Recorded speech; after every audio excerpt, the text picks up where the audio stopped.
In 1947, Truman became the first president since Abraham Lincoln to make civil rights a national issue. The president was disgusted by the treatment of African American veterans of World War II. As soldiers and seamen, they had been willing to fight and die for their country. Now they were asking for fair treatment, and Truman thought they were entitled to it. He believed that the government had an obligation to see that the civil rights of every citizen are fully and equally protected. In 1946, Truman appointed the President's Committee on Civil Rights to study the race issue. Shortly afterward, his panel issued its report, confirming that segregation, lynching, and discrimination at the polls had to be ended. And in 1947, on the steps of the Lincoln Memorial, Truman became the first president ever to address the National Association for the Advancement of Colored People, the NAACP. But we cannot any longer await the growth of a will to action in the slowest state or the most backward community. Our national government must show the way.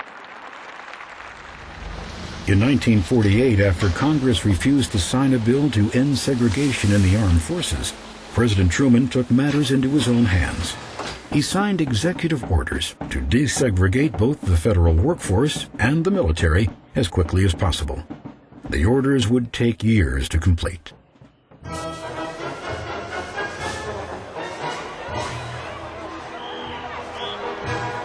At the 1948 Democratic National Convention, Southern delegations were outraged by Truman's stand on civil rights and rose up against him.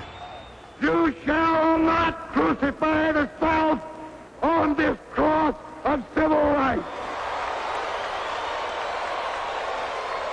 A group of Southern Democrats walked out of the convention to protest the party's inclusion of civil rights. They formed the States' Rights Party, whose members were known as Dixiecrats. They nominated Governor Strom Thurmond of South Carolina as their presidential candidate. Uncalled for, and these damnable proposals he has recommended under the guise of so-called civil rights.